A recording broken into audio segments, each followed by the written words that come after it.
जसं आपण बघतो की लव्ह जिहाद सारखे प्रकार जास्त चालू आहेत. मोठ्या-मोठ्या रॅकेटमध्ये हिंदू धर्माच्या मुलींना टार्गेट केलं जास्त जातं. टार्गेट केलं जातं.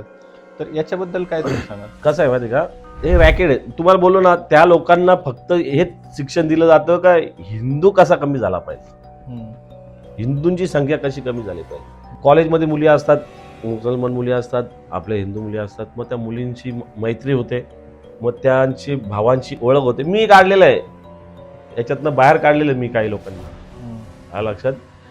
मग त्या मुलींना त्यांच्या पाहुणा कार्यक्रम आहे, मग मुलीला बोलवायचं मैत्रिणीला आपल्या घरी. हं, मग आपल्या घरी आल्यानंतर भावाची घराची ओळख करून द्यायची. मग त्या भावाला सांगायचं जा हिला घरी सोडू नये.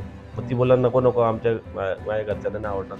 अरे काय नाही, तो तुझ्या भावासारखाच आहे, भावासारखाच आहे, पण भाव नाही आहे ना. मला एक विचार करा, जी लोक स्वतःच्या बहिणीशी लग्न करू शकतात, जी लोक सख्या मावशीची भाव, म्हणजे त्यांना नात्याचा कंट्रोलच नाही, त्यांच्या नात्याला कुठला सीमाच नाहीये.